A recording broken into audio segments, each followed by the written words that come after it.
ਇਸ ਤੋਂ ਬਾਅਦ ਲੇਕਿਨ ਆ ਮਰਸੀਡੀਜ਼ ਦਾ ਨਹੀਂ ਜੀ, ਆ ਫੋਰਡ ਦਾ ਜੀ। ਇਹਦੇ ਵਿੱਚ ਦੇਖੋ ਇੱਥੇ ਲਰਨਿੰਗ ਲੱਗਾ ਹੋਇਆ, ਲਰਨਿੰਗ ਲੱਗਾ ਹੋਇਆ ਇਸ ਜਗ੍ਹਾ ਤੇ। ਇਹਦੇ ਉੱਤੇ ਡੋਰੀ ਪਈ ਹੋਈ ਹੈ, ਯਾਨੀ ਕਿ ਪਹਿਲੇ ਚੂੜੀ ਹੁੰਦੀ ਸੀ, ਫਿਰ ਉਸ ਤੋਂ ਬਾਅਦ ਆ ਲਰਨਿੰਗ ਆਇਆ, ਇਸ ਤੋਂ ਬਾਅਦ ਫਿਰ ਉਹ ਦੂਸਰਾ ਮੈਥਡ ਆ ਗਿਆ ਆਲਾ ਸੀਲ ਵਾਲਾ, ਫਿਰ ਉਸ ਤੋਂ ਬਾਅਦ ਆ ਸੀਲ ਵਾਲੀ ਆ ਗਈ ਆ ਕਰੈਂਕਾਂ। ਇਹ ਨਦੀਮ ਸਾਹਿਬ ਕਿਹਦੀ ਹੱਥ ਕਰੈਂਕ ਦਾ ਬੱਚਾ ਹੀ ਨਿਕਲ ਕਰੈਂਕ ਦਾ ਨਿੱਕਾ ਜਿਹਾ ਬੱਚਾ ਹੀ ਆ, ਦੇਖੋ ਨਾ ਇਹਦੇ ਨਾਲ ਰੱਖਿਆ।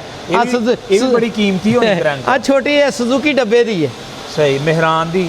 ਹਾਂਜੀ ਸਹੀ। ਇਹ ਤਿਆਰ ਨਦੀਮ ਸਾਹਿਬ ਕਿੰਨੇ ਸਿਲੰਡਰ? ਆ 6 ਸਿਲੰਡਰ ਫੋਰਡ ਹਾਰਵੈਸਟਰ ਦਾ, ਉਹ ਮਰਸੀਡੀਜ਼ ਹਾਰਵੈਸਟਰ ਦਾ।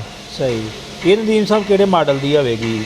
ਇਹ ਆ ਵੀ ਜਿਹੜੇ ਨਾ ਪੁਰਾਣੇ ਮਾਡਲ ਹੀ ਆ, ਗੁੱਲੀ ਵਾਲੀ ਆਈ ਆ, 76 ਤੱਕ ਆਈ ਆ, 76 80 ਤੱਕ ਆਈ ਆ। ਸਹੀ। 6 ਸਿਲੰਡਰ ਇੰਜਨ ਦੀ, 6 ਸਿਲੰਡਰ ਫੋਰਡ। ਆ ਫੋਰਡ ਇੰਜਨ ਦੀ ਹੈ, ਇਹ ਤੇ ਲਿਖਿਆ ਹੋਏਗਾ ਇੱਥੇ ਕਿਤੇ ਫੋਰਡ, ਮੈਂ ਤੁਹਾਨੂੰ ਦਿਖਾ ਦੇਣਾ ਫੋਰਡ ਦਾ। ਇਹ ਮੇਰਾ ਖਿਆਲ ਹੈ ਆ ਮੋਨੋਗ੍ਰਾਮ। हाँ जी। सही। आ इधर लगा है जी। आ जी फोर्ड ला लगा है, हो ही है फोर्ड दा लोगो है जी। सही। ते इधर बच्चा पे आ जी, आ सुजुकी दी है।